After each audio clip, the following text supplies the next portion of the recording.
హైదరాబాద్ లో largest cred and non stop property show ఈ నెల 9, 10, 11 తేదీల్లో కొంపల్లిలో. నమస్తే, నేను Keshav. Welcome to Suman TV. Janasena party full జోష్లో ఉంది. ఒకవైపు సభ్యత్వ నమోదు కార్యక్రమం విజయవంతం కావడం, మరోవైపు కీలకమైనటువంటి నేతలు జనసేన వైపు ఆశగా చూడడం. ఈ క్రమంలో పవన్ కళ్యాణ్ కొంతమందికి గ్రీన్ సిగ్నల్ ఇచ్చేశారు. విశాఖ స్థానిక సంస్థల ఎమ్మెల్సీ ఎన్నికల నేపథ్యంలో విశాఖ కార్పొరేటర్లు, కొంతమంది స్థానిక ప్రజాప్రతినిధులు కూడా ఆ పార్టీలో జాయిన్ అవుతున్నారు. వీరితో పాటు సీనియర్ లీడర్స్, గతంలో వైసీపీలో ప్రజాప్రతినిధులుగా రిప్రజెంట్ చేసినటువంటి నాయకులు కూడా అనేక మంది జనసేనతో జిల్లాల వారీగా టచ్లో ఉన్నట్టుగా సమాచారం ఉంది. ఈ అంశంపైన విశ్లేషణ చూద్దాం. మనతో పాటు పొలిటికల్ అనలిస్ట్ చంద్ర శ్రీనివాస్ గారు. నమస్కారం. నమస్కారం అండి. జనసేన పార్టీ, తెలుగుదేశం, బీజేపీ కూటమి అయినప్పటికీ తెలుగుదేశం బీజేపీ కంటే కూడా జనసేనలోకి జాయిన్ అవ్వడానికి మధ్య మార్గంగా ఆసక్తి చూపిస్తున్న వాళ్ళ జాబితా ఎక్కువ ఉంది అనేటువంటి అభిప్రాయం వస్తుంది. ఆల్రెడీ పవన్ కళ్యాణ్ గారు క్లియరెన్స్ ఇచ్చేశారు. కొంతమంది జాయినింగ్స్ అయిపోతున్నారు. ఎమ్మెల్సీ ఎలక్షన్స్ నేపథ్యంలో ఇది మరింత స్పీడ్ అందుకునే అవకాశం ఉంది అంటున్నారు. ఏంటి వాస్తవం? డెఫినెట్గా అదే స్పష్టంగా కనపడుతుంది. అంటే ఉత్తరాంధ్రలో విశాఖపట్నంలో ఒక మాట అన్నాడు వంశీకృష్ణ యాదవ్. పవన్ గారు అంటే చాలు విశాఖ మొత్తం వైసీపీ ఖాళీ చేస్తా అన్నాడు. వంశీకృష్ణ యాదవ్ అదే వైసీపీ నుంచి వచ్చిన వ్యక్తి. అంటే చూడండి ఎంత వాళ్ళ కాన్ఫిడెంట్ అలా ఉంది.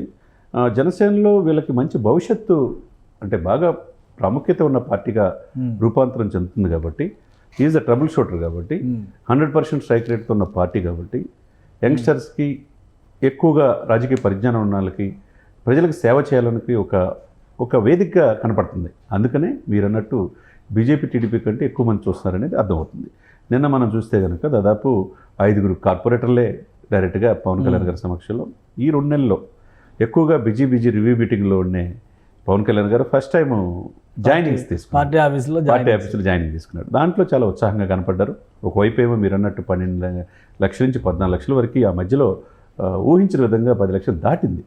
సభ్యత్వంలో జోష్ కనపడుతుంది. అదే సమయంలో చేరికలు కూడా అదే విధంగా వెళ్తున్నాయి కాబట్టి దాంట్లో వైసీపీ సీనియర్ నాయకులు, తర్వాత దేవాలయ సంస్థల చైర్మన్లు, తర్వాత కీలకమైన వ్యక్తులు, పార్టీకి వెన్నంటి ఉన్న వాళ్ళు మొత్తం కూడా కార్పొరేటర్లతో సహా జాయిన్ అయ్యారు. నేను అది ఉత్సాహం అనేది పార్టీలో కనపడుతుంది. అదే సమయంలో ఈరోజు ఉదయాన్నే పెండెం దొరబాబు గారు రిజైన్ చేశారు. పిఠాపురం గత 2019లో ఎమ్మెల్యే దాదాపు 44.71% అతను ఓట్లు వచ్చినాయి. అంటే 83,459 ఓట్లు ఆయనకు వస్తే వర్మగారి చేతులు, వర్మగారు 65,000 ఓట్లు వచ్చినాయి. అప్పుడు ఆయన 2019లో ఎమ్మెల్యే. 2004లో కూడా ఎమ్మెల్యే. 2004 99లో అంతకుముందు బీజేపీ నుంచి అయ్యాడు. ఎందుకంటే 1952 నుంచి పిఠాపురం చారిత్రాత్మకమైన నియోజకవర్గం ఇది. ఆ పాయింట్ ఆఫ్ వ్యూలో వర్మ గారిని ఓడించి 2019లో ఉన్న 2024లో ఆయన టికెట్ ఇలా వంగా గీత గారు అసంతృప్తి అప్పటి నుంచి ఉంది. ఏదో ఉన్నాడు కానీ ఉంటాడు. క్యాంపెయిన్ లో కూడా పార్టిసిపేట్ చేయలే. ఇప్పుడు అది మొత్తం జనసేన అధినేత అడ్డా అయిపోయింది పిఠాపురం. ఏదైనా కానీ రాష్ట్రానికి రోల్ మోడల్గా పిఠాపురం చేస్తానికి ఆయన ప్లానింగ్స్ చేసుకుంటూ ఉన్నాడు. మన ఎలక్షన్స్ రిజల్ట్ చూస్తే 1,34,394 ఓట్లు వచ్చినాయి ఆయనకి. అంటే 64.87% ఓట్లు గతంలో ఎప్పుడు లేని విధంగా బాగా వచ్చినాయి. అదే సమయంలో 72,000 మెజార్టీతో గెలిచాడు. అప్పుడు వంగాగీత గారు 64,000 ఓట్లు వచ్చినాయి. అంటే ఇక్కడ మెజారిటీ కంటే ఇంకొచ్చిన ఓట్లు తక్కువ వచ్చినాయి. అంటే 30.95% వంగాగీత గారు. అంటే పవన్ కళ్యాణ్ గారికి ఈ పరిణామాలు చూస్తూ ఉంటే పిఠాపురాన్ని చాలా సీరియస్గా ఆయన తీసుకున్నాడు. ఆయనకు శాశ్వత చిరునామాగా. ఒకవైపు వర్మ గారు ఇప్పుడు టీడీపీలో ఉన్నారు, మిత్రుడు అని చెప్పని ఇద్దరు కూడా చెప్తున్నారు. ఇంకో పక్కన మళ్ళీ పెండెం దొరబాబు అక్కడి నుంచి ఇటు రావడం. సో అంటే ఓవర్ఫ్లడెడ్ అవట్లా కూటమి నాయకత్వం. ఎంత మంచి సరుకు వస్తే అంత మంచిదండి. తాలు సరుకు అంతా పోయి మంచి సరుకు వచ్చింది అనుకోండి. పెండెం దొరబాబు గతంలో మీరు అన్నట్టు బీజేపీలో మంచి నాయకుడు ఉన్నాడు. గతంలో 2019లో ఎమ్మెల్యే గెలుచున్నాడు. ఆయనకి టికెట్ లేదని అసంతృప్తి ఉంటుంది. ఇప్పుడు రావచ్చు.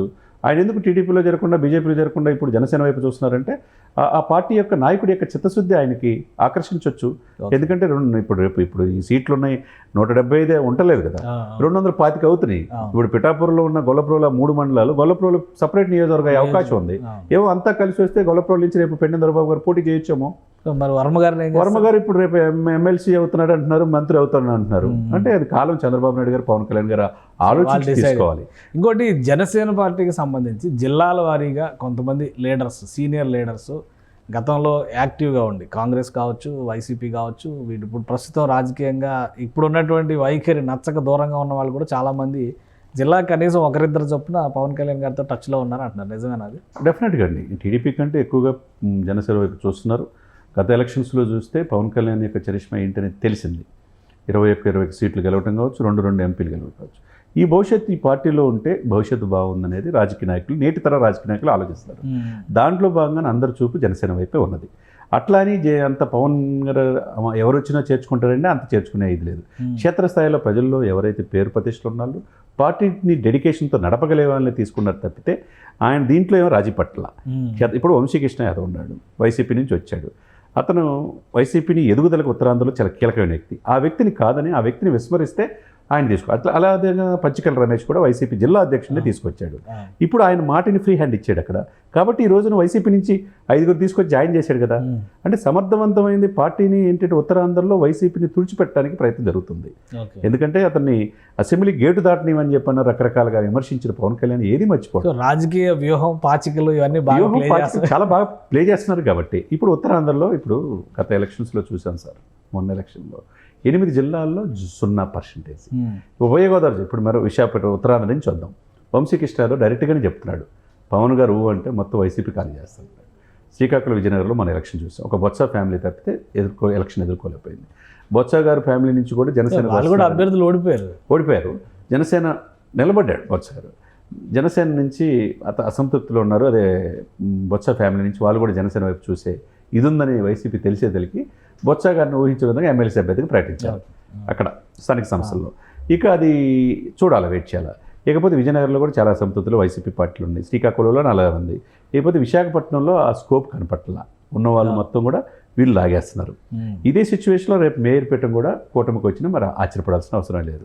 ఇక కొద్దిగా ముందుకు వస్తే ఉభయ గోదావరి జిల్లాలు మనం చూసాం. వైట్ ఈస్ట్ వెస్ట్ 0-0 ఉంది ఇప్పుడు పరిస్థితి. ఇప్పుడు ఆ ఉన్న నాయకులు కూడా అనేక కేసులు, దూరంపూడి లాంటి వాళ్ళు అంటే రైస్ కొంబో సివిల్ సప్లై కేసులు ఉన్నాయి, శాండ్ మాఫియాలు ఉన్నారు, అందరూ వీళ్ళే కనపడుతున్నారు. ఉభయ గోదావరి జిల్లాలో ఇక కనుచూపు మేరలో ఆ పార్టీ ముందుకెళ్లే పరిస్థితి లేదు. కోస్తా జిల్లాలు గుంటూరులో 0, కృష్ణా జిల్లాలో మనం చూసాం. రాజధాని ఎఫెక్ట్ మామూలుగా పడలేదు. రాజధాని ఎఫెక్ట్ తీవ్రంగా ఉంది. అందులో రాజధాని ఇప్పుడు నిర్మాణం అవుతుంది.